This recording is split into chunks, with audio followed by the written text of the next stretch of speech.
জগন্নাথ দেবের স্নান যাত্রার দিনে জগন্নাথকে ভক্তরা এতটা জল দিয়ে সিঞ্চন করেন, স্নান করেন, ওনার জ্বর এসে যায়। আচ্ছা, ভগবানের মহিমা দেখুন। ভগবানের জ্বর হয় তো ডাক্তারবাবু? ভগবানের জ্বর হয়? আমাদের রক্ত মাংসের শরীর কি ভগবানের? ভগবান কি রক্ত মাংস তত্ত্ব, সচ্চিদানন্দ পূর্ণ তত্ত্ব, তার জ্বর হবে কেন? কিন্তু মজা দেখুন, জগন্নাথ দেবের স্নান যাত্রার দিনে জগন্নাথকে ভক্তরা এতটা জল দিয়ে সিঞ্চন করেন, স্নান করেন, ওনার জ্বর এসে যায়। তার মানে ভগবান দেখাচ্ছেন, আমাকে কাঠ পাথর ভেবো না, আমি মাধুর্যের মূরতি, আমি তোমাদেরই একজন, আমাকে আপন ভাবো, আমি সচ্চিদানন্দ পূর্ণ ব্রহ্ম, সরাট বিভু অনন্ত অজর অমর শাশ্বত সনাতন হলেও আমার সাথে তোমার যে মাধুর্য সম্পর্ক, আমি তোমারই। এই জন্য তোমাদের স্নানের দ্বারা, জগন্নাথের স্নান লাগে, শুদ্ধ হওয়া লাগে ভগবানের, কিন্তু স্নান যাত্রা যখন হয় জগন্নাথের, জ্বর এসে যায়। আর এই জ্বর এমন আসে, 15 দিন আর বিছানা ছেড়ে উনি, আহারে ভগবানের কি লীলা গো! অন্য কোন ধর্মে কথা বললে মেনে নেবে? একমাত্র এই বৈদিক সনাতনে ভগবানের কি মাধুর্য লীলা! এই 15টা দিন যে সময়টা, তার নাম দিয়েছেন অনবসর সময়। কি নাম দিয়েছেন? অনবসর মানে যার অবসর নাই। উনি কি করেন জানেন? এই 15 দিন ওষুধপাতিও লাগে, ডাক্তার কবিরাজ তো লাগে, ওনার ঔষধও দিতে হয়। এটা খুব শুভ লক্ষণ। এই যে একটা খুব শুভ লক্ষণ, কষ্ট পাবেন না। কোনো প্রাণী যদি ভাগবতের মধ্যে এসে উপস্থিত হয়, এটা এই অনুষ্ঠান সফলতার পরিচায়ক। কোন প্রাণী যদি উপস্থিত হয় এর মধ্যে, হ্যাঁ, দেখুন, আপনারা যেভাবে সভাসদগণ আসতে, আপনারা যেভাবে সভাসদগণ এভাবে চাতক সম উৎকণ্ঠিত ব্যাকুল চিত্তে হরিকথা রসমৃত পান করছেন, ও জানিয়ে গেল তোমাদের ছোঁয়া পেয়ে যদি আগামী জন্মে আমিও মানুষ হয়ে এমন সাধু সঙ্গে হরিকথা শুনতে পাই। ও আপনাদের ছোঁয়া নিয়ে গেল। মানুষের ভাবনার মধ্যে কত পার্থক্য দেখুন। মানুষের ভাবনার মধ্যে পার্থক্য হলো এই, ও আপনাদের আশীর্বাদ নিতে এলো, ছোঁয়া নিতে হলো। যে কথা আস্বাদন করছিলাম, অনবসর সময় হলো এই জন্য। আচ্ছা দেখুন, ভেক, ভেক মানে ব্যাং, ব্যাং যখন জলের মধ্যে থাকে ওদের সর্দি লাগে তো।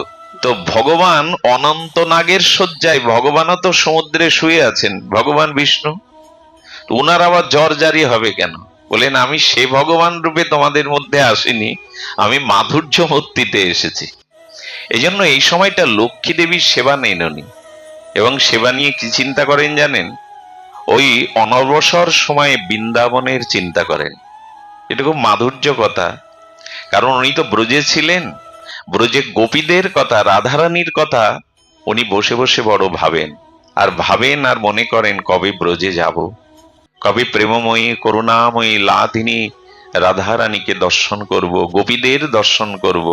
আসলে সুন্দরাচল, লীলাচল থেকে এই যে গুন্ডিচা মন্দিরটা, এখানে সুন্দরাচল বলা হয়। এই সুন্দরাচল হলো বৃন্দাবন, আল লীলাচল, লীলাচল। অর্থাৎ আগামীকাল রথে উঠে ভগবান গুন্ডিচা মন্দির রূপে বৃন্দাবনের কুঞ্জ মাধুর্য কাননে আসবেন। এগুলো খুব ভেতরের কথা। উনি বসে বসে এটাই ভাবেন, তার প্রিয় গোপীদের কথা, ব্রজবাসীদের কথা তিনি ভুলতে পারেন না। এজন্য এই অবসরে থেকে তিনি ভাবেন। সুধীজন, যেখানে রেখে এসেছিলাম, এই বিশ্বাবসুর পূজা নিতেন সবর জাতিদের অধিপতি, বিষ্মাবসু সেবা করতেন ব্রহ্মাদি, আর সেখানে এসে উপাসনা করতেন শিবাদি, গণেশাদি, ইন্দ্রাদি দেবগণ। উনি এই পূজা কাউকে, দ্বিতীয় কাউকে কখনো নীলমাধবের কথা বলেননি। এদিকে রাজা ইন্দ্রদুম্ন এবং তার স্ত্রী গুন্ডিচা দেবী, এনারা কঠোর ভগবানের তপস্যা করতেন, ত্যাগ বৈরাগ্য তিতিক্ষা অনুরাগ দিয়ে ভজন করতেন, যে সাক্ষাৎ বিষ্ণু সাকার মূর্তিতে ওনারা পৃথিবীতে অর্চন করবেন। আসলে ব্যাকুলতা চাই। একটা কথা বলি, মহাপ্রভু রায় সম্ভবে গোদাবরী তীরে এই কথা জানিয়েছিলেন, সাধন বিনা সাধ্য বস্তু কেহ নাহি পায়। একটা কথা বলি, সাধনা ছাড়া ভগবানকে, প্রেম ভক্তিকে পাওয়া, এখানে শর্টকাট কোনো পথ নেই, এখানে গোপন কোনো লুকোচুরির পথ নেই। আপনাকে ভগবানের প্রেম ভক্তি লাভ করে মাধুর্য লাভ করতে গেলে ভজন করতে হবে। ভজন বিনা সাধ্যবস্তু, সাধন বিনা সাধ্যবস্তু। কেন এই রাত দ্বীপ্রহরে মাটিতে ধুলাতে কাদাতে এত দূরের পথ অতিক্রান্ত হয়ে বসেছেন? সাধনা চাই। সাধনা ছাড়া সাধ্যবস্তু ঘরে বসে শর্টকাট পথ দিয়ে পাওয়া যাবে না। চালাকি দ্বারা এই পথে কোনো স্থানে লক্ষ্যে পৌঁছানো যাবে না। এই জন্য সাধন চাই। রাজা হয়ে ইন্দ্রদম্ন, গণ্ডিচা দেবী আর ভগবানকে পাওয়ার জন্য, সেবা করবার জন্য, যেখানে রাজা হয়ে, কথা বললো না মা, রাজা হয়ে রানী হয়ে তারা ভজন করছে। ভজনে যখন তীব্র ব্যাকুলতা, দেবশ্রীপাদ নারদ এলেন।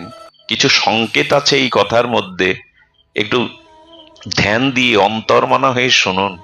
আপনার ভিতরে ভগবানকে সেবা করবার, ভজন করবার যখন তীব্র ব্যাকুলতা জাগবে, তখন ভগবানই কৃপা করে আপনার কাছে কোনো মহাত্মাকে পাঠাবেন। ইন্দ্রদম্ন রাজার কাছে এলেন দেবশ্রীপাদ নারদ। নারদ এসে বললেন, গণ্ডিচা দেবী, ইন্দ্রদম্ন রাজা, তোমরা যে পরম ব্যাকুল হয়েছে, উৎকণ্ঠিত হয়েছ, কিন্তু এমনি কি তাকে পাওয়া যায়? তিনি নিজে ধরা না দিলে তাকে কেউ ধরতে পারে? তবে ভজন করো, তোমাদের ব্যাকুলতায় তোমরা অবশ্যই ভগবানের কৃপা লাভ করবে। তবে জেনে রাখো, নীল মাধব রূপে এই বিশ্ব ব্রহ্মাণ্ডে ভগবান কৃষ্ণ তিনি প্রকট হয়েছেন। তবে কোথায় আছেন আমি জানি না। তুমি চারিদিকে তোমার লোকজন পাঠাও, সন্ধান করো। সন্ধান না করলে, অনুসন্ধান না করলে, ভজন না করলে ভগবানকে পাওয়া যাবে না। আপনারা জানেন, উত্তর, পশ্চিম, পূর্ব, দক্ষিণে পাঠালেন তিনি। এই বাচ্চাদের তুলে দাও, এখান থেকে কথা বলো না। পাঠালেন। আর পূর্ব দিকে পাঠালেন বিদ্যাপতিকে। ধ্যান দিন, কাকে পাঠালেন? বিদ্যাপতিকে। বিদ্যাপতি ছিলেন রাজা ইন্দ্রদম্নের নিজজন, পরিবারের জন।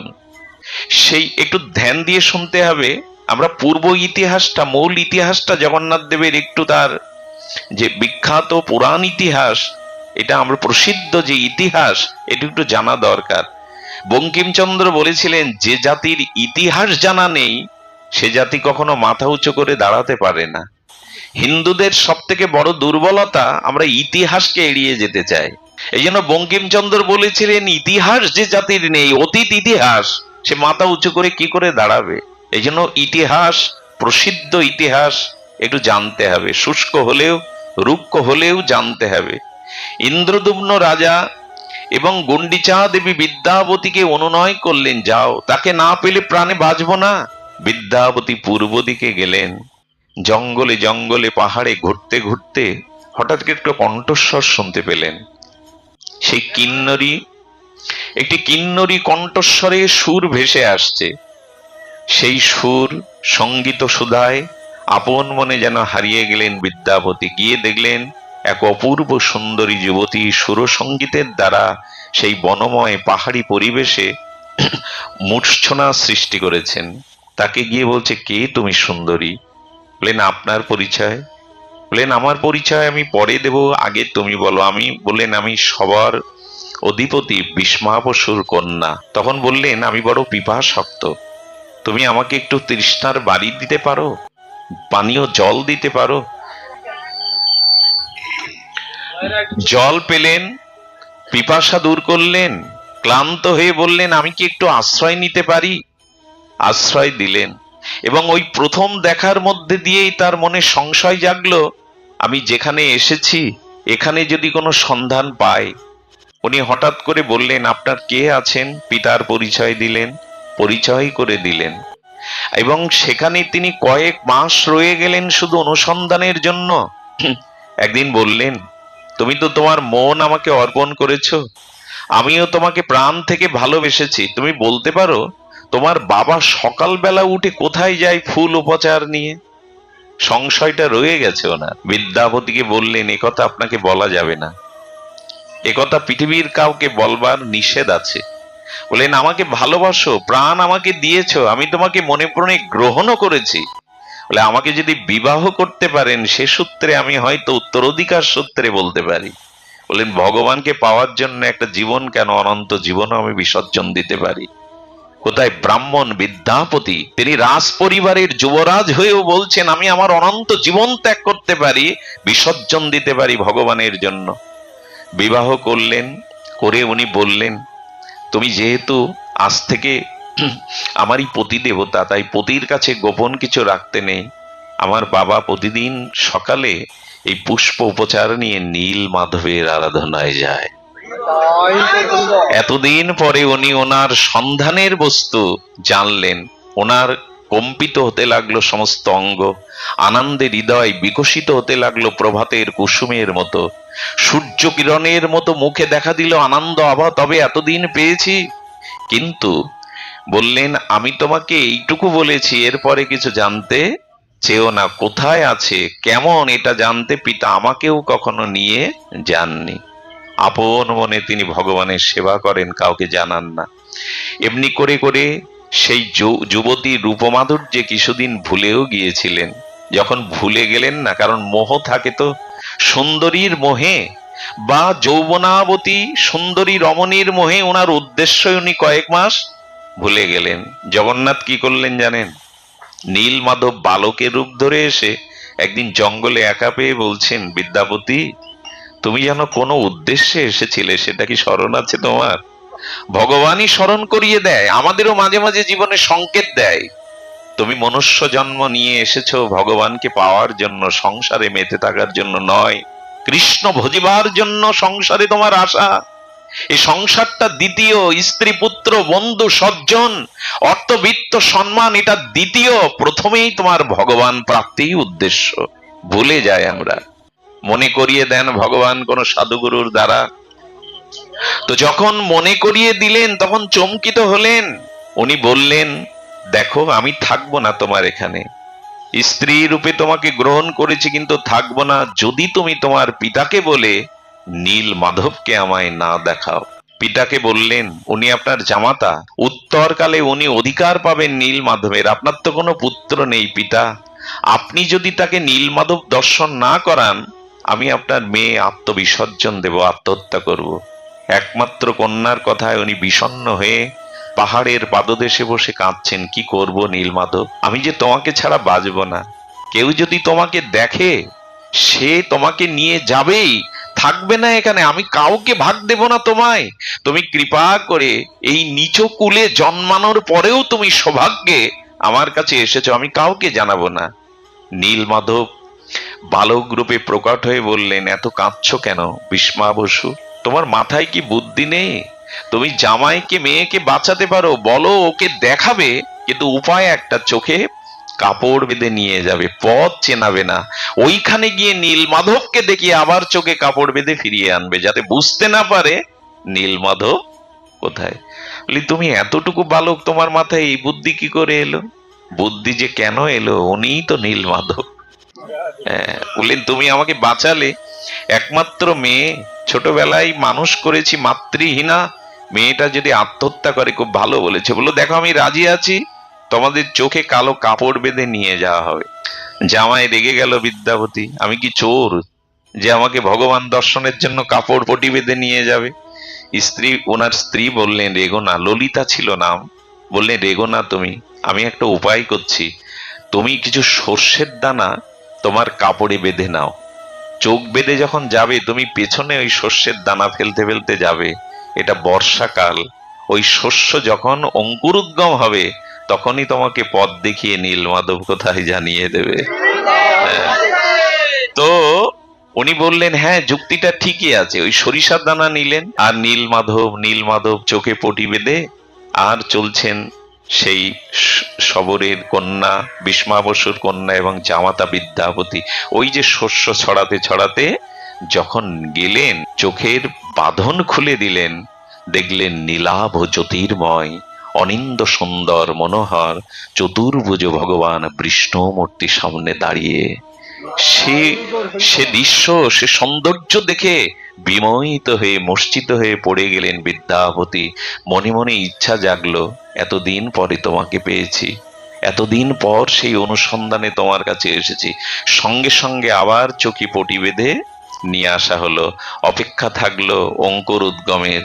কিছুদিন পর বসনার স্নাত জলে যখন অঙ্কুর উদ্গম হলো সরিষা, ওই দেখেই বিদ্যাপতি গেলেন এবং তার স্ত্রীকে নিয়ে রাতে পলায়ন করে রাজা ইন্দ্রদুম্ন গুন্ডিচাকে সন্ধান দিলেন। উৎকল প্রদেশে ভীষ্মাবসু নামে এক সবর জাতির মধ্যে নীলমাধব পূজিত হচ্ছেন। সঙ্গে সঙ্গে রাজা সেনা সামন্ত নিয়ে সকালে প্রস্তুত নিলেন। আর সারা রাত তার অভিমান এলো, অহংকার এলো, কি জানেন? আমি ক্ষত্রিয় রাজা, এই পৃথিবী মণ্ডলে ক্ষত্রিয় রাজা ইন্দ্রদুম্নের রাজা দ্বারাই ভগবান প্রতিষ্ঠিত হবেন, পূজা পাবেন। এটা অভিমান নয় কি? যে আমি ক্ষত্রিয় রাজা, এই পৃথিবীর প্রথম আমার দ্বারাই ভগবান প্রকট হবেন। এই অভিমানে যখন সৈন্য নিয়ে যাওয়া হলো, আর বিশ্বাবসু সকালে গিয়ে দেখে নীলমাধব আর উনিও পাচ্ছেন না, পাগলের মতো খুঁজছেন। আর এরাও গিয়ে, বিদ্যাপতিও গিয়ে দেখে সেখানে আর নীলমাধব। ভগবান কি সংকেত দিলেন? তুমি হাজার তপস্যা করো, ভজন করো, যদি অভিমান আসে তোমার, তবে আমি দূরে সরে যাব, তোমার কাছে থাকবো না। একটা জিনিস বলি, ভজন যতটুকু করেন অভিমান যেন না আসে। অভিমান আসলে ভগবান অন্তর অন্তর হয়ে যান, দূরে সরে যান, অন্তরালে চলে যান। যখন তাকে পেল না, তখনই আবার নারদ এসে বললেন, রাজা, অভিমানে তাকে পাওয়া যায় না, অহংকারে তাকে পাওয়া যায় না। তুমি অশ্বমেধ যজ্ঞ করে তোমার অভিমান অহংকার স্খলন করো, প্রায়শ্চিত্ত করো, তবে তুমি পাবে। এরপরে তিনি উদ্ধার করেছিলেন। আপনাদের জানা আছে, এই নীলমাধবকে তিনি এমনি করে উদ্ধার করে রাজা ইন্দ্রদুম্নই আজকের যে জগন্নাথপুরীর মন্দির এখানে প্রতিষ্ঠিত করেছিলেন, জগন্নাথ, বলভদ্র, সুভদ্রা দেবীকে। আচ্ছা, আপনারা সকলেই জ্ঞাত আছেন, তবু বলি, ভগবানের রূপটা এমন কেন? জগন্নাথের রূপটা এরকম কেন? কই মুরলীধারী শ্যামসুন্দর মদন মোহনের মতো নয়, ধনুর্ধারী রামচন্দ্রের মতো নয়। যদিও বাসুদেব ঘোষ কহে করি জড় হাত, যেই কৃষ্ণ সেই গৌর সেই, তাই যদি হবে, কই গৌরের মতো অনিন্দ সুন্দর গোবিন্দের মতো তোমার রূপ কই? হ্যাঁ, জগন্নাথের হাত অসম্পন্ন, পা অসম্পন্ন, কেমন গোল গোল তার নেত্র, কি অদ্ভুত কিমাকার দেখতে। এই রূপের বড় বড় মাধুর্যময় লীলা আছে। লীলা আপনাদের জানা, তবু একবার পুনর্বার স্মরণ করি। মনে আছে, যখন গোবিন্দ দ্বারকায়, সেই দ্বারকা লীলাতে দ্বারকা মহিষীবৃন্দ, অর্থাৎ গোবিন্দের যারা প্রেয়সী বরা, রুক্মিণী, সত্যভামা, জাম্ববতী, কালিন্দী, এরা প্রায়শ দেখতো গোবিন্দ স্বপ্নের মধ্যে কেঁদে উঠতেন। গোপী বলে, বৃন্দাবন বলে, রাধা বলে রাতে উনি কেঁদে উঠতেন, চোখের জলে বিছানা ভিজাতেন। ওদের মনে হতো, কেন বৃন্দাবনের প্রতি প্রভুর এত অনুরাগ, কেন গোপীদের প্রতি তার এত অনুরাগ, কেন রাধা রাধা বলে তিনি স্বপ্নের ঘরে স্বর্ণ পালঙ্কে আমাদের মতো প্রেয়সীকে পেয়েও তিনি রাধাকে ভুলতে পারেননি, বৃন্দাবনকে ভুলে যেতে পারেননি। এই বৃন্দাবনের মাধুর্য কি এরা জানতো না। কিন্তু এই মাধুর্য বলবার অধিকারিণী একজন ছিলেন, তিনি বলদেবের মাতা দেবী রোহিণী। ওরা কি করলো, সমস্ত পুরুষরা যখন আনন্দ বিনোদনে মেতে আছে, তখন একটা রুদ্ধদ্বার ঘরের মধ্যে অধিবেশন বসিয়ে সমস্ত দ্বারকার রমণীকুল অধ্যক্ষা করে বসিয়েছেন বলদেবের মাতা ঠাকুরানী রোহিণী দেবীকে, আপনি বলুন, বৃন্দাবনের লীলা বলুন। তখন রোহিণী দেবী বললেন, কথাটির মধ্যে তাৎপর্য আছে মার্মিক। তখন বললেন, আমি ব্রজলীলা তোমাদের বলতে পারবো না। কেন বলতে পারবে না? কারণ ব্রজলীলা যেখানেই আলোচনা হবে, কীর্তন হবে, সেখানে কৃষ্ণ অবশ্যই উপস্থিত হবে। যেখানে ব্রজলীলা কীর্তন হবে, ওখানে গোবিন্দ উপস্থিত হবে। তবে আমি সেই মাধুর্য লীলা এখানে বলতে থাকলে, মায়ের মুখে কৃষ্ণের মাধুর্য লীলা কৃষ্ণ এসে শুনলে সর্বনাশ হয়ে যাবে, আমি বলতে পারবো না। তখন বললেন, মা, একটা উপায় আছে।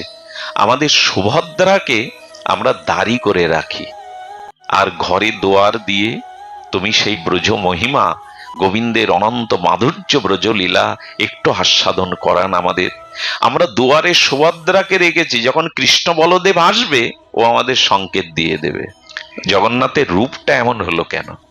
সেই রূপের যে প্রসিদ্ধ লীলা কথা, সেই কথা হলো এই, রোহিণী দেবী যখন অন্তর্মনা হয়ে কৃষ্ণের সেই ব্রজলীলা মাধুর্য লীলা বর্ণন করছে, গোপীর সাথে গোপীনাথের মাধুর্যময় লীলা, আর গোবিন্দ বললেন, যেখানে আমার লীলা কথা ভক্ত কর্তৃক আলোচিত কীর্তিত হয়, সেখানে আমি বৈকুণ্ঠে না থাকলেও, যোগীদের হৃদয়ে না থাকলেও সেখানে উপস্থিত হই। সেই কৃষ্ণ বলদেব গোষ্ঠ থেকে ওই লীলার আকর্ষণে চলে আজও হয়। আজও যেখানে সাধু সঙ্গে, সাধু প্রসঙ্গে, হরিকথা প্রসঙ্গে আলোকিত হয়, আলোচনা হয়, ওখানে ভগবান রাধারানীকে নিয়ে অবশ্যই উপস্থিত হন। এটা ভগবান নিজ শ্রীমুখেই বলেছেন, যত্র গায়ন্তী তত্র তিষ্ঠা। আজও হয়। এই জন্য তো ভাগবত কথার এত দিব্য মহিমা, এত অলৌকিক মহিমা। এখানে এলেই ভগবানের সান্নিধ্য, লোকত্রিয় অনেক দিব্য মহাপুরুষের সান্নিধ্য পাওয়া যায়। তারা দেহি আর পবিত্র আত্মাগণ এখানে আসে, যোগী ঋষি মুনিদের হরিকথা তাদের এত প্রলোভন। যখন গোবিন্দ এলেন, বলদেব এলেন, আরে দুয়ারি যে সুভদ্রা, সেও কৃষ্ণের মাধুর্য লীলা শুনে কি হয়েছে জানেন? আচ্ছা, অগ্নিতে যদি মোম দেয়া হয় কি হয়? মোমের যে স্বরূপ ওটা থাকবে কি? অগ্নির তাপে মোমের স্বরূপ থাকে কি? বিগলিত হয়ে যায়। গোবিন্দের ব্রজ মাধুর্য লীলা শ্রবণ করতে করতে সুভদ্রাও বিগলিত হয়ে গেছে, না ইহ জগতে আর নাই। হরিকথার কত লালসা। এবং কৃষ্ণ বলরাম পেছনে এসে দাঁড়িয়েছে, আদৌ তাদের সাড়া, কারণ এ রাজ্যে তো আর নাই। সুভদ্রা বিগলিত হয়ে গেছেন লীলা শুনতে শুনতে। কৃষ্ণ বলরামও তাদের, ভগবানও তার মাধুর্য কথা শুনতে শুনতে কি হয়েছে জানেন?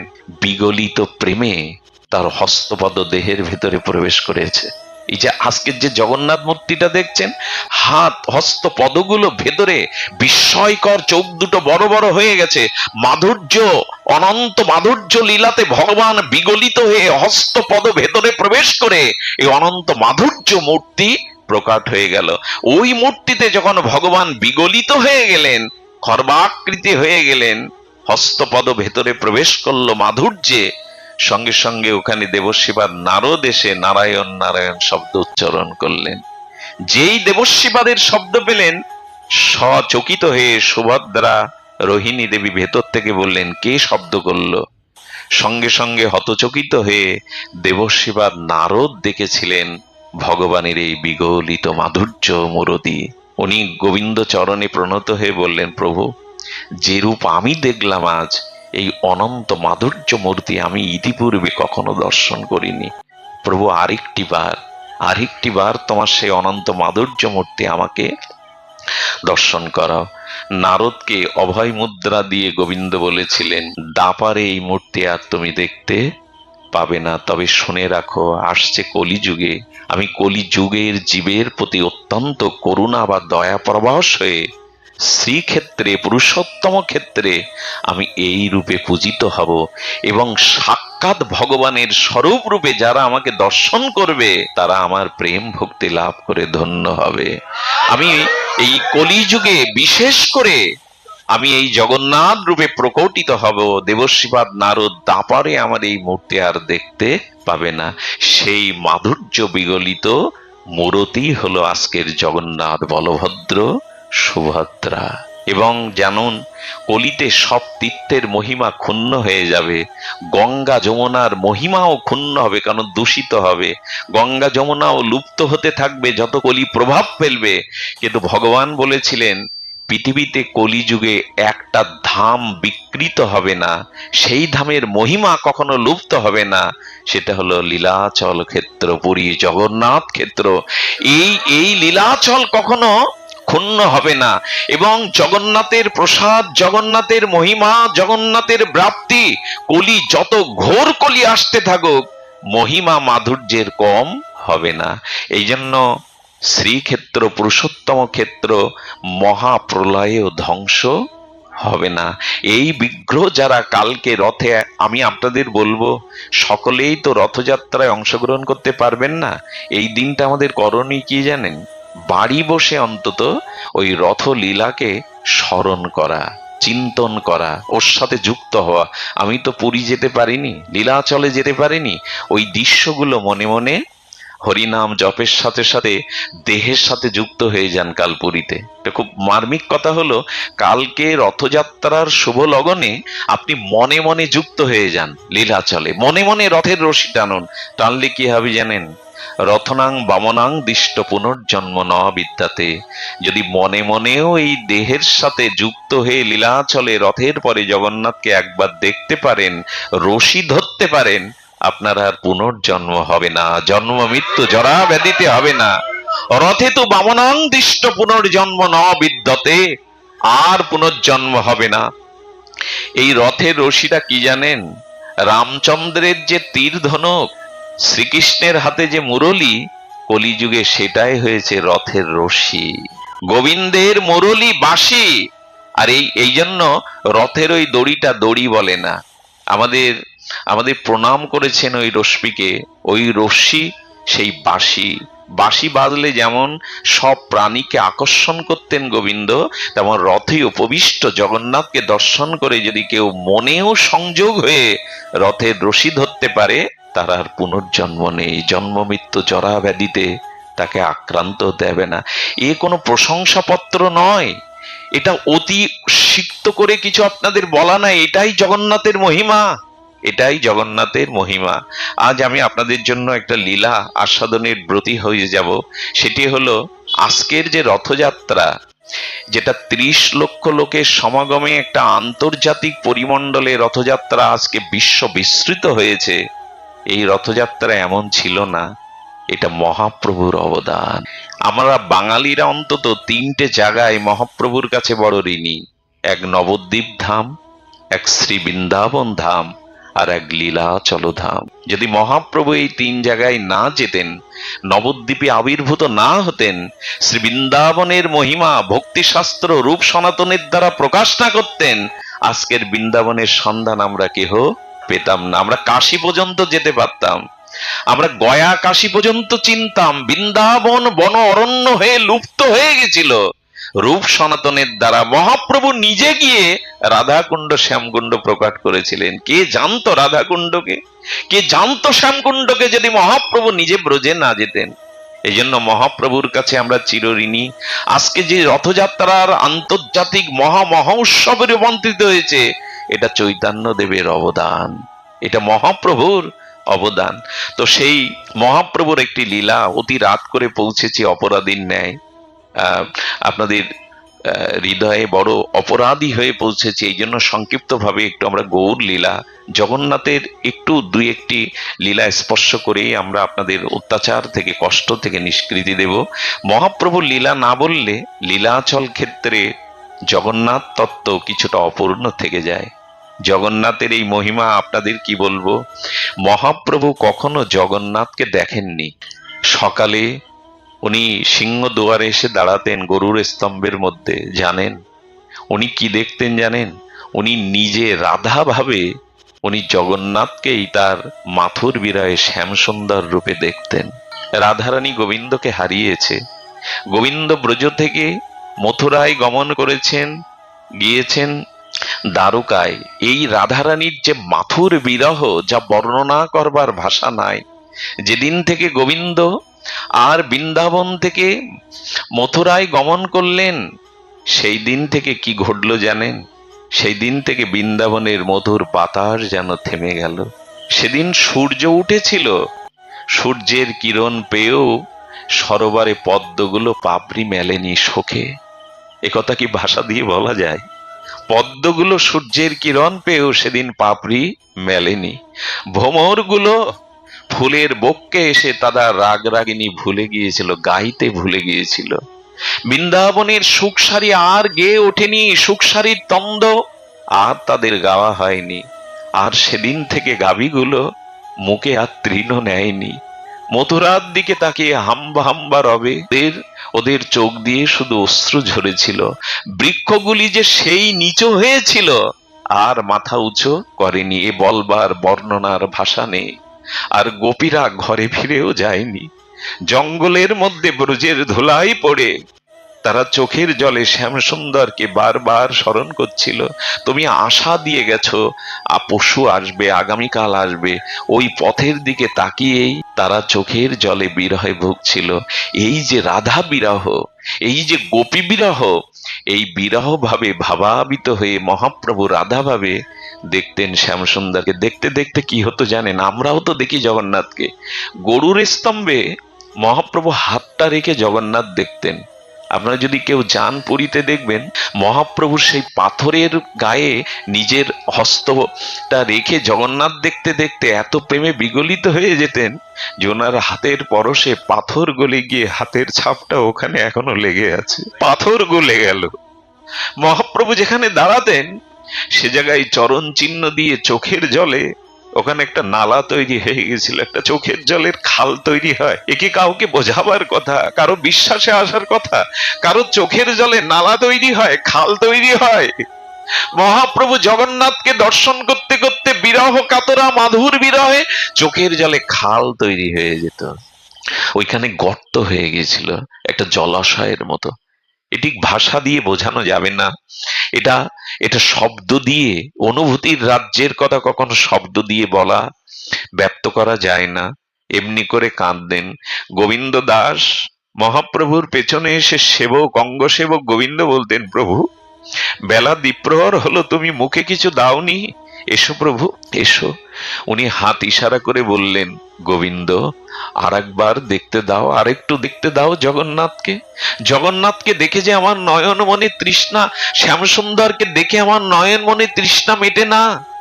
কোটি জন্ম ধরেও যদি দেখি তবে এ তৃষ্ণা মিটবে না।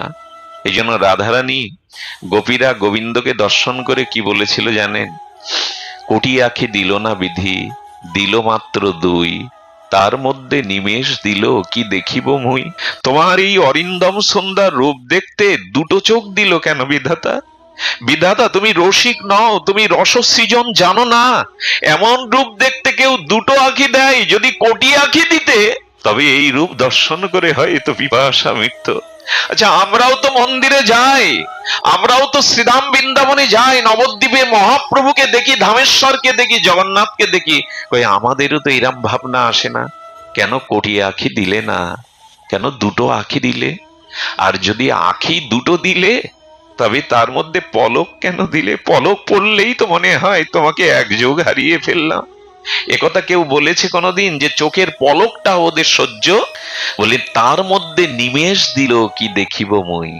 চোখের পলক বুদ্ধিপূর্বক ফেলা লাগে না, আপনি থেকেই চোখের পলক পড়ে। বললেন যদি দুটো আঁখি দিলে তার মধ্যে পলক কেন দিলে? চোখের পলক পড়লেই যে মনে হয় তোমাকে একযোগ হারিয়ে ফেললাম। এই অনুভূতির, প্রেমের উৎকণ্ঠা, বিরহ ব্যাকুলতার চোখে মহাপ্রভু জগন্নাথকে দেখছেন। আর দেখে কি বলছেন জানেন? কারো ভিতরে যখন শুদ্ধ ভক্তি আসে না, একটু লক্ষ্য করুন, ভক্তির 8টা লক্ষণ আছে, বিকার আছে। দুধটা যেমন দই হয়ে যায় বিকার হয়ে অম্লযোগে, তেমন ভক্তি কারো ভেতরে আসলে তার অষ্টসাত্ত্বিক বিকার দেখা যায়। তার মধ্যে একটা বিকার হলো তার কণ্ঠ ভেঙে যায়, তার কণ্ঠটা ভেঙে যায় এবং সে তার শব্দ স্তম্ভিত হয়ে যায়, শব্দ উচ্চারণ হয় না। উনি জগন্নাথকে কি বলছেন জানেন? মহাপ্রভু সেই ভক্তির বিকারে যজ যজ গগ গগ, জগন্নাথ হচ্ছে না, হে জগন্নাথ। এ বলতে গিয়ে কণ্ঠ ভেঙে গিয়ে বলছে যজ যজ গগ গগ, জগন্নাথ হচ্ছে না মহাপ্রভুর কণ্ঠে। কতটা ভক্তির আবেশে তিনি দেখছেন জানেন? মহাপ্রভু মাঝে মাঝে আলালনাথে চলে যেতেন। যারা লীলা চলে যাবেন তারা আলালনাথে যাবেন। আলালনাথে গিয়ে পাথরের উপরে মহাপ্রভু শুয়ে পড়ে তার বিরহ বেদনায় আর্তি জানাচ্ছেন। আপনাদের কি বলবো, মহাপ্রভু যে পাথরের উপরে বুক দিয়েছিলেন না, সেই পাথরটা গর্ত হয়ে আজও সাক্ষ্য দিচ্ছে প্রেমে। কারো বুকের পরশে পাথর গলে যায়, মহাপ্রভুর অঙ্গ চিহ্ন গুলো পাথর গলে গিয়ে আলালনাথে এখনো সাক্ষী দিচ্ছে।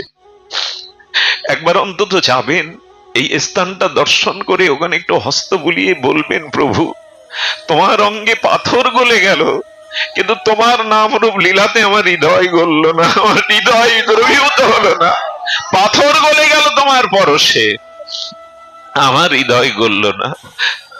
পাথর হলেও গলতো, মনে হয় লোহা হয়ে গেছে। জন্ম জন্মান্তরের সাধু সঙ্গ না করে, প্রেম ভক্তি ভজন না করে পাথর তো গলে গেল প্রভু তোমার নামে, তোমার মহিমায়। আমার মনে হয় আমার হৃদয় লোহা, পাথর হলে গলে যেত, পাষাণ হলে গলে যেত। আলালনাথে এখনো সাক্ষী দিচ্ছে, কয়েক জায়গায় মহাপ্রভু এই চিহ্নগুলো আছে। ঝাড়িখন্ড জঙ্গলে মহাপ্রভুর পাটা রেখেছিলেন, ওই পাটা গলে গিয়ে 16 ইঞ্চি পরিমাণ মহাপ্রভুর দীর্ঘ চরণ চিহ্ন আজও ঝাড়িখণ্ডের বনপথে আছে। পাথর গলে গেল যে চরণে, সে চরণে রতি হলো না। বৈষ্ণব দাসে কেড়ে বলে রতিমতি, সেই চরণে রতি হলো না যে চরণের পদস্পর্শে পাথর গলে গেল। এজন্য না ভক্তি চাই, ভগবানকে পাওয়ার জন্য ব্যাকুলতা চাই, টাকার জন্য, রোগ শোকের জন্য, সংসারে স্ত্রী পুত্রের জন্য কত ঘটি ঘটি চোখের জল ফেলি। ওই কৃষ্ণ বলে, গৌর বলে তো চোখে জল আসে না। আসে না এই জন্য যে তার প্রতি আপনত্ব ভাব নেই, প্রিয় প্রিয় ভাব নাই। এই জন্য জগন্নাথের দেউলে মহাপ্রভু ওইখানে তিনি প্রায় 12টা বছর নিভৃতে এই চোখের জলে তিনি ভাসিয়েছেন নিজেকে। মহাপ্রভুর এই লীলাচলে, তার যে লীলাচল প্রতি জগন্নাথ ক্ষেত্রে মহাপ্রভুর যে লীলা বড় মাধুর্যময় লীলা। তত রাত গভীর হয়, মহাপ্রভুর বিরহ তত গভীর হয়ে যায়। তিনি রায় রামানন্দ স্বরূপ দামোদরের মুখে গীত গোবিন্দ করণামৃত শুনে জীবন ধারণ করেন, হাহাকার করে ওঠেন। আর রামানন্দকে বলছে, রামানন্দ, প্রাণবধূর মুখখানা না দেখলে যে আমি আর প্রাণ ধারণ করতে পারছি না, দেখাও না, প্রাণবধূকে একবার দেখাও।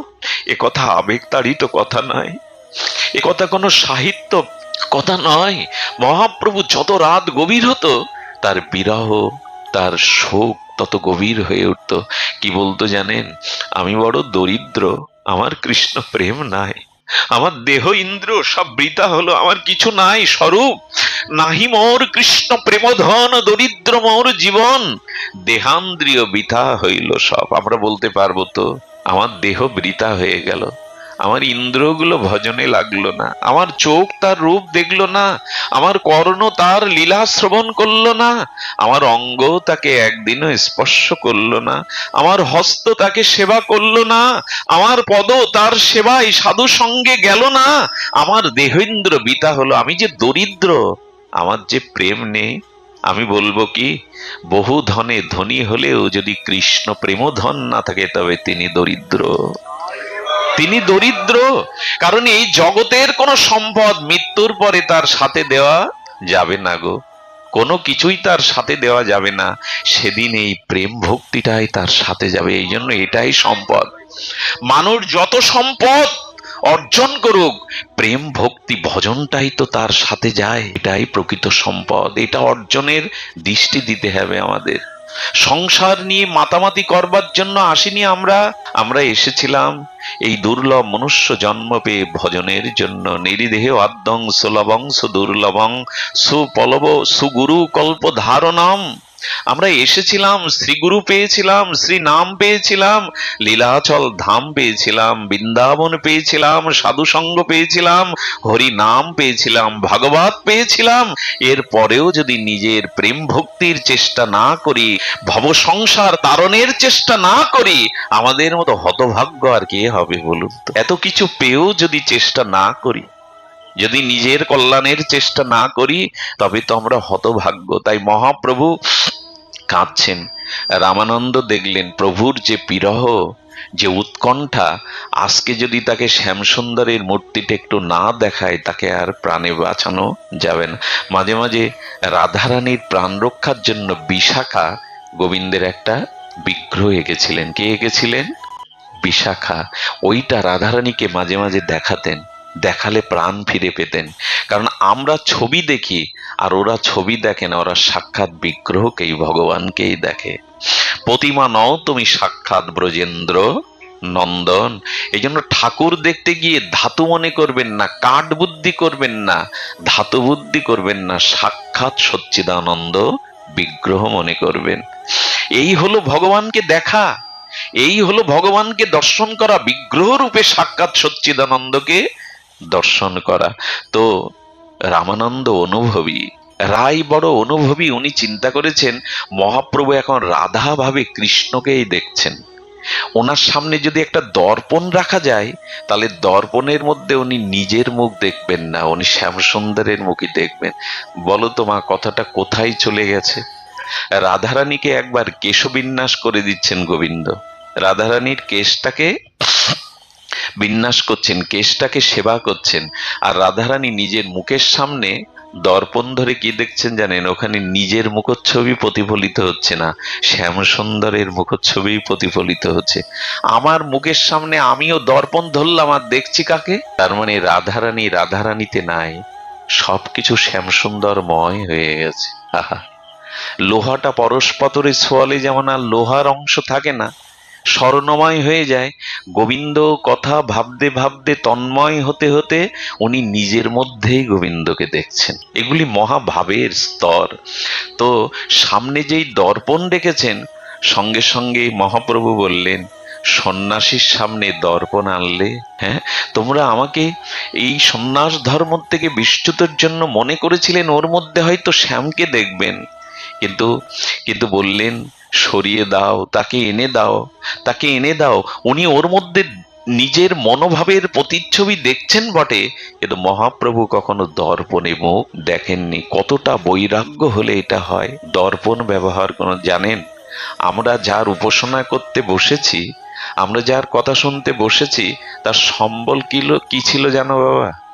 সম্বল ছিল কলার পাতার মাঝখানে যে সারস একটা ডাঁটা থাকে, ওই ডাঁটাটা রৌদ্রে শুকিয়ে চিকিয়ে চিকিয়ে একটা কাঁথা তৈরি করা হয়েছিল।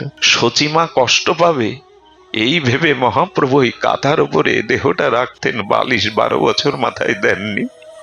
এই হলো আমাদের ভগবান, 12টা বছর উনি মাথায় বালিশ দেননি। আর যে গম্ভীরার মধ্যে থাকতেন, সেখানে মহাপ্রভুর পাটা বিস্তার করে শুতে পারতেন না, কোন রকমে জড়সড় হয়ে থাকতে হতো। এখন যে গাম্ভীরা দেখেন, এ গাম্ভীরা ওইটা নয়, ওর পেছনে মূল গাম্ভীরাটা।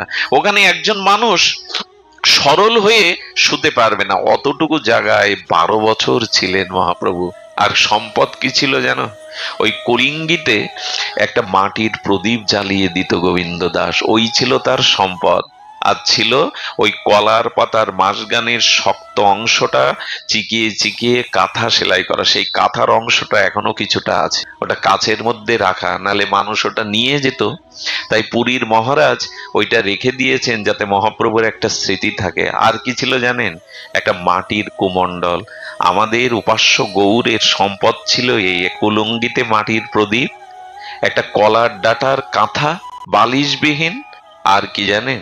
আর কুমণ্ডল। কুমণ্ডল মানে ওইটা বিষ্ণুপ্রিয়া মাটি দিয়ে গড়িয়ে মহাপ্রভুর জন্য পাঠিয়েছিল, ওটা প্রভু গ্রহণ করেছিলেন।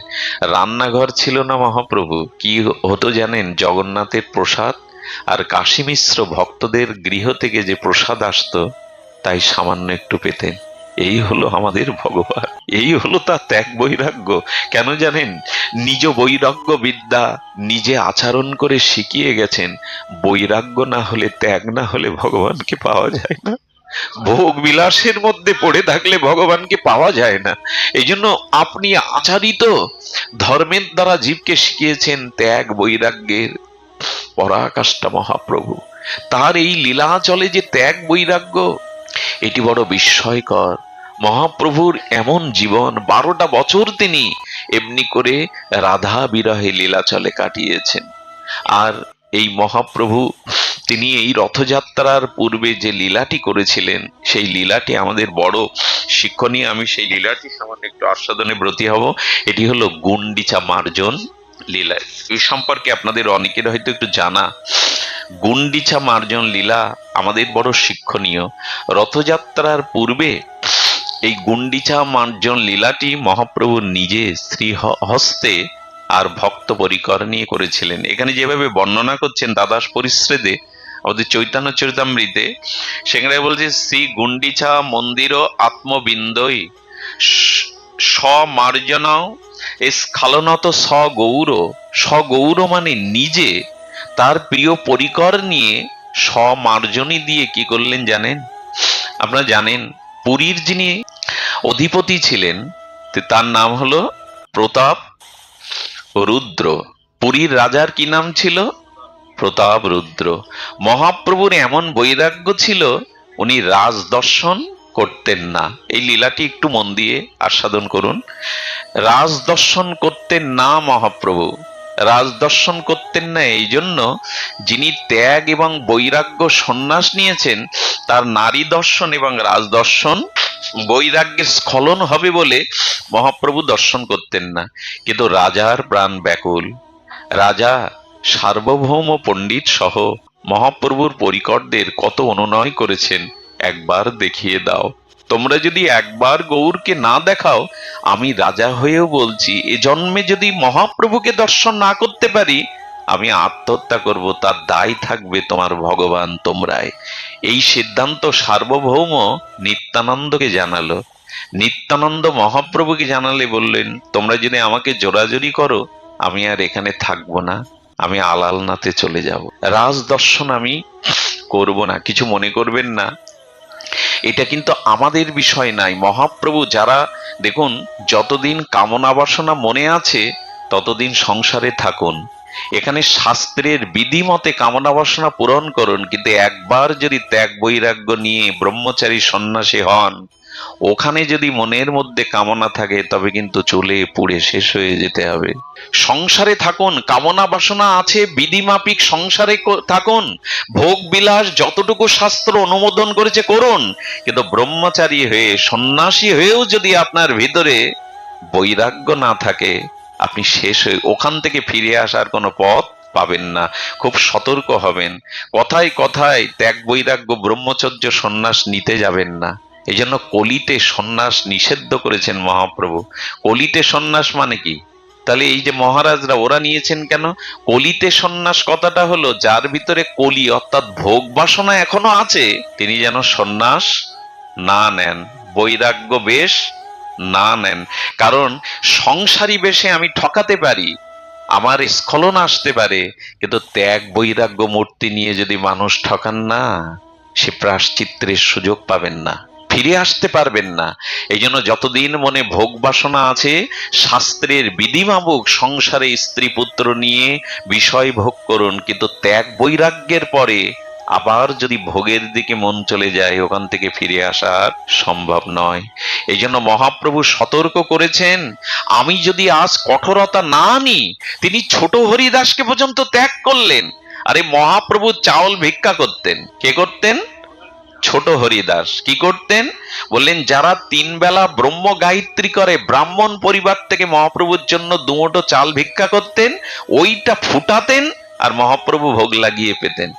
একদিন সেবা পেতে পেতে মহাপ্রভু বলছেন, গোবিন্দ, এই হরিদাস, ছোট হরিদাস গোবিন্দ দাসকে বলছেন, এই সরু চাল কে আনলো? গোবিন্দ দাস তখন বলছেন, হরিদাস এনেছে। হরিদাস মানে ছোট হরিদাস, নামাচার্য হরিদাস নন। তো হরিদাস এনেছে। হরিদাসকে ডেকে বলছেন, এই সরু চাল কোথায় পেলে? এটা তো ভিক্ষার চাল নয়। মাথা নত করে বললেন, প্রভু, এক বিধবা, তাও সে বয়োজ্যেষ্ঠা, বৃদ্ধা, আমি তার আহ্বানে 2টো চাল এনেছিলাম। মহাপ্রভু তখন বললেন, বৈরাগ্য হয়ে করো প্রকৃতি সম্ভাষণ, আমি তোমার মুখ যেন আর না দেখি। আচ্ছা, এক বিধবা, তাও বৃদ্ধা, তার কাছ থেকে 2টো চাউল এনেছেন ভোগে। মহাপ্রভু বললেন, তোমার মুখ যেন আমি আর না দেখি। নিত্যানন্দ বললেন, অন্যরা বললেন, ও শিশু, ওকে ক্ষমা করে দাও প্রভু। বললেন, তোমরা যদি আমাকে বলো তাহলে আমি এ স্থানে থাকবো না। আচ্ছা, আপনাদের মনে প্রশ্ন যাচ্ছে না, প্রভু তোমার মধ্যে ক্ষমা নেই? তোমার জন্য এক বিধবা, তাও বয়োজ্যেষ্ঠা, তার কাছ থেকে চাউল এনেছে, তুমি ক্ষমা করনি? বললেন, আজকে যদি আমি এটা শিথিল করি, কোন রমণীর কাছ থেকে গল্প করে যদি প্রসাদী চাল আনে, আজ যদি আমি এটা শিথিল করি, আগামী দিনে যারা গৌড়ীয় বৈষ্ণব সন্ন্যাস নেবে, ব্রহ্মচর্য নেবে, তারাও এইভাবে নষ্টের পথে চলে যাবে। যে প্রভু ক্ষমা করেছেন, প্রভু শিথিল করেছেন, আমাদেরও পতন হবে। তাই হরিদাসকে, ছোট হরিদাসকে মনে মনে ভালোবাসতেন। উনি মহাপ্রভুকে সঙ্গীত শোনাতেন, ভজন শোনাতেন। যখন কোন ক্রমে মহাপ্রভু ক্ষমা করলেন না, বললেন, ওর কথা যে বলবে আমি এই স্থান ছেড়ে চলে যাব। ত্রিবেণী সঙ্গমে আত্মহত্যা করে হরিদাস দেহ রাখলো। যে দেহ গৌর সেবায় লাগবে না সে দেহ আমি রাখবো না। আচ্ছা মহাপ্রভু, তোমার জন্য একজন আত্মহত্যা করলো, বলো আত্মহত্যা নয় রে, ও ওই মরতে মরতেই ভেবেছে এ দেহে যদি গৌর ভজন না হয় আমি সূক্ষ্ম দেহে আমার গৌর সেবা করব। এ দেহে তো হলো না। এই জন্য গভীর রাত্রে শুষ্ক দেহে এসে এই হরিদাস মহাপ্রভুকে ভজন শুনিয়ে যেত। উনি ওনার ভজন শুনতেন। বাইরে এই বার্তাটা কি দিয়ে গেলেন? কঠোর হওয়ার জন্য। যারা সন্ন্যাস নিয়েছো, যারা ত্যাগ ব্রত নিয়েছো, পোশাক নিয়েছো, তারা এটাকে ছেলে খেলা ভাববে না। এই জন্য আপনাদের নিবেদন করি, যখন তখন যে কোনো ভাবে ভেগ নেবেন না। ওই যে পোশাকটা আজকাল কি হয় জানেন, নামের দলে দেখি যেখানে নামযজ্ঞ হয় সব গেরুয়া পোশাক পরে উঠেছেন। ওই যে ধুতি, ওই যে গেরুয়া পোশাক, 12 বছর ধরে ব্রহ্মচর্য পালন করে বিরজা হোম করে নিজের শ্রাদ্ধ নিজে করে তবে ওই পোশাকটা গায়ে দিতে হয়, গেরুয়াটা। আমরা যখন তখন ওটা গায়ে চড়িয়ে বসি, এটা নিয়ম নাই। এভাবে ওই পোশাকের নিয়ম নাই। ওই পোশাকের মহিমা অনেক গভীরের। আমরা আজকাল সব সহজ করে ফেলেছি। আজকাল সব কথায় কথায় ছেলেরা, অল্প বয়সী ছেলেরা 2-4 দিন হরিনাম করে ভেগ নিয়ে নিল, 2 দিন পরে দেখলেন আবার সবকিছুই ওলট পালট। এই ভুল করবেন না, এই ভুল করা উচিত নয়। তো যেখানে আমরা এসেছিলাম, যে পর্যন্ত এসেছিলাম আমরা, মহাপ্রভু এই জন্য হরিদাসকেও ত্যাগ করলেন। এবং মহাপ্রভু এই কঠোর বার্তা জগৎকে দিয়ে গেলেন, বৈরাগ্য না হলে কৃষ্ণ ভক্তি পাবে না, প্রেম ভক্তি পাবে না। এই বৈরাগ্যের আজ বড় অভাব। শুধু ভক্তমণ্ডলী, মহাপ্রভু সেই ভক্তবৃন্দকে নিয়ে বললেন, রাজ দর্শন হতে বঞ্চিত রাখলেন। রাজা বললেন আমি যদি দর্শন না পাই আত্মহত্যা করবে। নিত্যানন্দ প্রভু বললেন, প্রভু অন্তত একটা কৃপা করো, সে তোমার ভক্ত, রাজা হলেও সে ভক্ত তোমার, তোমার চরণ চাই, তুমি দর্শন করো। যখন কোনো কিছুতেই কাজ হলো না, কত কঠোর দেখুন মহাপ্রভু। তখন লীলাচল অধিপতি আর রাজা প্রতাপ রুদ্র বলে দিলেন, তোমরা কাজ করতে পারো, মহাপ্রভুর একটা প্রসাদী বস্ত্র আমাকে দিতে পারো, অন্তত সেটা শুয়ে আমি আমার হৃদয়ের যন্ত্রণা একটু জুড়াবো। মহাপ্রভু একটা বস্ত্র নিত্যানন্দকে দিয়েছিলেন, নিত্যানন্দ সার্বভৌমকে দিয়েছিলেন। ওই বস্ত্রটা বুকে নিয়ে রাজা কাঁদতেন, তোমাকে না পায় তোমার প্রসাদী বস্ত্রের মধ্যেও তোমার প্রেম আছে, ভক্তি আছে প্রভু। ওটা পেয়েছিলেন। আর নিত্যানন্দ প্রভু অদ্ভুত অবধূত, তিনি জানিয়েছিলেন প্রভুকে পাওয়ার একটাই পথ, রাজা পারবে যেদিন রথ আসবে, রথের অগ্রে প্রভু নর্তন কীর্তন করবে, তুমি রাজা হয়ে পারবে রথের সামনে ছিটে দিয়ে দিয়ে ঝাড়ু দিতে? অভিমান ত্যাগ করতে রাজা হয়ে পারবে? যদি ঝাড়ু দিতে দিতে প্রভুর কীর্তন অবস্থায় প্রভুকে একবার গোপী গীত শোনাও, প্রভুর গোপীদের একটা গীত যদি শোনাও, ভাগবতের একটা শ্লোক যদি শোনাও, তাহলে হয়তো কৃপা হতে পারে। যুক্তিটা কে দিলেন? নিত্যানন্দ প্রভু। নিতাই যারে কৃপা করে সে গৌর পাবেই পাবে, নিতাই না দিলে পাবে কি করে?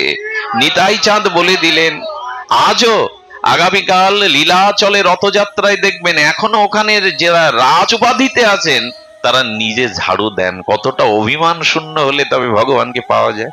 রাজা হয়ে পথে ঝাড়ু দেন, চন্দনের জল ছিটা দেন, তবে রথ যায়। যখন মহাপ্রভু আসতেন রাজা ওই ঝাড়ুটা রেখে সেই বিখ্যাত শ্লোক মহাপ্রভুকে শোনালেন, তব কথামৃতম তপ্ত জীবনম কবিবিড়ীতং কল্পসমহম শ্রবণ মঙ্গলং শ্রীমদাদতম ভুবি গৃহান্তি যে ভুরিদা জনা। যেই এই শ্লোক শোনালেন মহাপ্রভু ভাবাবিষ্ট নিত্য কীর্তন করতে মূর্ছিত হয়ে পড়ে গিয়ে বললেন, কে গো আমায় গোপী গীত শোনালে, কে গো আমার প্রাণবধূর কথা শোনালে, কেউ আমার প্রাণনাথের কথা শোনালে। এই বলতে বলতে মহাপ্রভু আপন ভেবে আর রাজাকে আলিঙ্গন দিয়ে দিলেন। যার মুখ দেখবে না, যাকে দেখা দেবে না, তার মুখে কৃষ্ণ কথা শুনে প্রভু তাকে বান্ধব বলে জড়িয়ে ধরলেন। ওগো কে তুমি, আমাকে কৃষ্ণ কথা শোনালে? একবার ভেবে দেখেছেন ভগবানও স্থিতি করছেন, তুমি ভুরিদা, তুমি শ্রেষ্ঠ দাতা, আমি কৃষ্ণকে ভুলেছিলাম, তুমি আমায় কৃষ্ণ কথা শোনালে। এই জন্য যারা নিজে আচরণশীল হয়ে জীবকে হরিকথা শ্রবণ করান, এরাই জগতের শ্রেষ্ঠ দাতা। এরাই জগতের শ্রেষ্ঠ দাতা, যারা হরিকথা দুয়ারে দুয়ারে প্রচার করেন। এই মহাপ্রভু কৃপা করেছিলেন। এমনি করে কৃপা পাওয়া যায়। আমরা জানলাম যে হরিকথা শুনলে হরি তার প্রতি কৃপা করে, হরি নাম করলে হরি তার প্রতি কৃপা করে। তো শ্রী গুন্ডিচা মন্দির আত্মবিন্দৌ সমার্জনায় স্খলনত সগৌর, আজকে সেই লীলা বলবার অবসর। চলুন, মহাপ্রভু রাজার কর্মচারীকে বলছেন, ওগো আমাকে 100 সমার্জনী দেবে আর 100 ঘট দেবে। কি চাইছেন? এটা খুব মন দিয়ে শুনতে হবে। আমি আপনাদের হৃদয়ে কথাটা যাতে পৌঁছায়, একটু হাত জোড় করে অনুরোধ করছি। মহাপ্রভু হঠাৎ আর তিনি বলছেন রাজ কর্মচারীদের, আমার 100 সমার্জনী মানে ঝাড়ু বা ঝাঁটা যাকে বলে, ঝাঁটা চাইছেন মহাপ্রভু 100, আর মাটির ঘট চাইছেন 100। কারণ স্বপার্ষদ নিয়ে নিত্যানন্দ অদ্বৈত বা যত পার্ষদ আছেন, স্বরূপ দামোদর রামানন্দ গোবিন্দ দাস ভক্তদের নিয়ে বললেন, আগামীকাল আমি গুন্ডিচা মন্দির মার্জন করব। স্বয়ং ভগবান মন্দির মাজতে যাবেন কেন? এর কিছু সংকেত আছে। সংকেত হলো ভজন হয় মার্জন। ওগো, এই গুন্ডিচা মন্দির মার্জন করলেন, ধৌত করলেন, কাকর ঝিল বালুগুলো পরিষ্কার করছেন কেন মহাপ্রভু? কি সংকেত দিচ্ছেন? দিচ্ছেন যদি জগন্নাথকে গোবিন্দকে শ্রী হৃদয় মন্দিরে বসাতে চাও, তবে তোমার হৃদয়ের মধ্যে মনের মধ্যে যে অনন্ত জন্মের কামনা বাসনা আছে ওটাকে আগে পরিষ্কার করো, ওটাকে আগে পরিষ্কার করো, না হলে ওখানে ভগবান বসবে না। কত সংকেত দিচ্ছে। মহাপ্রভু কেন মন্দির মাজতে যাবেন? রাজা যার চরণের দাস, রাজা যার চরণ সেবার জন্য ব্যাকুল, রাজার সেনা কম ছিল কি মন্দির মার্জনার জন্য? এই জন্য মহারাজ অম্বরীশ সকাল হলেই মন্দিরগুলো নিজে হাতে মুছতেন, পরিষ্কার করতেন। রানীরা গিয়ে বলছেন, আপনি কেন করছেন? আপনি রাজা, ভূভারতের অধিপতি, ও দায়িত্বটা আমাদের। রানীরা বলতেন, আমরা মন্দির মার্জন করছি দিন। মহারাজ অম্বরীশ বললেন, আমার সব ভাগ তোমরা পাবে, আমার সোনা দানা রাজ্য সম্পদ, কিন্তু গোবিন্দ সেবার ভাগটা আমি তোমাদের দেব না, এটা শুধু আমার। কিছু মনে করবেন না, মাঝে মাঝে ঠাকুর ঘরে আপনারাও যাবেন বাবারা।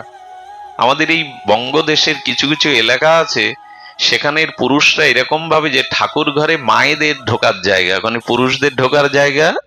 মায়েদের বিশেষ মাসের মধ্যে বিশেষ কটা দিন অনেক জায়গায় সেবা বন্ধ থাকে। উচিত হলো আমরা প্রত্যেকেই প্রকৃতি, কেউ পুরুষ নয়, এই জন্য আমাদেরও ভজন করা উচিত। গোবিন্দের ভোগ লাগানো, সেবা, জল তুলসী, এটা প্রতিটি পুরুষ নামে আমরা যারা নামধারী, আমরা পুরুষ নই। পুরুষ একমাত্র অনাদিরাদি সচ্চিদানন্দ গোবিন্দ। আমরা প্রকৃতি, আমাদেরও উচিত ভগবানের। আচ্ছা, এই জন্য রাধা মাধবকে বামে রেখে প্রণাম করতে হয়, লক্ষ্য করেছেন? শিব ও শক্তিকে ডানি রেখে প্রণাম করতে হয়, গুরুবর্গকে সম্মুখে রেখে প্রণাম করতে হয়। রাধা মাধবকে বামে রেখে কেন? আমি প্রকৃতি, এই জন্য বামে। তোমার সেবিকা রূপে এসেছি আমি, সেবা করবার জন্য। মহাপ্রভু সেটা দেখাচ্ছেন। কি দেখাচ্ছেন? সকাল হলেন, কি করলেন জানেন? মহাপ্রভু সকাল হলে চন্দন লেপন করে দিলেন, ভক্তদের সমস্ত চন্দন মালা দিলেন। আর চন্দন মালা দিয়ে কি করলেন? শ্রীহস্তে সবার অঙ্গে লেপিল চন্দন। আর দিন প্রভাতে প্রভু লইয়া নিজগণ, নিজগণ পরিকরদের নিয়ে নিজে হাতে চন্দন দিলেন। আর কি করছেন? শ্রীহস্তে সবারই দিল এক এক মার্জনী, সবার হাতে এক একটা সমার্জনী দিচ্ছেন। মহাপ্রভু নিজে দিচ্ছেন, সেই ঝাড়ু এক একজনের হাতে নিজে দিচ্ছেন। সবগণ লইয়া প্রভু চলিলা আপনি। ভগবান নিজে আচরণ করছেন কি করে সেবা করতে হয়। স্বয়ং সচ্চিদানন্দ বিগ্রহ রাধা মাধব মিলিত তনু পরতত্ত্ব গৌর হরি আজ চন্দন মালা দিয়ে সপরিকরগণ গিয়ে নিজে চলেছেন গুন্ডিচা মন্দিরে। আর গিয়ে কি করছেন? গুন্ডিচা মন্দিরে গেলা করিতে মার্জন, প্রথমে মার্জন রইয়া করিল শোধন। ঝাড়ু দিয়ে প্রথম কি করছেন? ঝিলগুলো, কাকরগুলো শোধন করছেন ঝাড়ু দিয়ে। আর এই দিতে দিতে কি করলেন? মন্দিরের ভিতর উপর সব সমার্জিল, সিংহাসন মাঝিচারি ভিত সে সদিল। যে ভিতটা আছে সিংহাসন, সেটা মহাপ্রভু নিজে সমস্ত মার্জন করছেন। 2 বার করে ঝাড়ু দিয়ে প্রভু বললেন কি, এই ঝিল কাকুরগুলো কি বাবা? আমাদের এই দেহ মন্দিরে ঝিল কাকুরগুলো কি? ঝিল কাকড়গুলো চারটে জিনিস, একটু লিখে নিতে বলছি। যদি ঘুম আসে, অলসতা ত্যাগ করে এটা মনে লিখে নিন। এই চারটে ঝাড়ু দিয়ে বিদায় করতে হবে, না হলে এই হৃদয় মন্দিরে ভগবান বসবে না। এই চারটে ঝাড়ু বলে না, ঝাঁটু পিটা করে বিদায় করে দাও। এই চারটে কি জানেন? এই চারটে হলো বলেছেন প্রাণী হত্যা করে তাদের আহার করা। কোন প্রাণী হত্যা করে জিহ্বার লালসায় তাদের আহার করা। দ্বিতীয় হলো তাস, পাশা, জুয়া, এগুলি খেলা। আমি জানি না এই অভিশাপ আপনাদের দিকে এসছে কিনা। কত মানুষের সংসার যে উজাড় হয়ে গেল, কত মায়ের বুক যে খালি হয়ে যাচ্ছে অনলাইনে জুয়ার কারণে। একটা হাত জোড় করবো এই আসনে বসে, আমার আমার সনাতন ধর্মের কোনো যুবক বা কোনো বাবা যদি থেকে থাকেন, আমি হাত জোড় করছি, এই জাতীয় জুয়াতে যাবেন না। মহাপ্রভু এইগুলো ঝাড়ু দিতে বলেছেন, ঝাড় দিয়ে বের করতে বলেছেন চারটে জিনিস। ওই ঝিল কাকর মহাপ্রভু সমার্জনী মার্জনা করছেন, তার একটা হলো প্রাণী হত্যা করে তাদের আহার করা, জিহ্বার লালসায় আহার করা, দ্বিতীয়ত এই জুয়া খেলা বর্জন।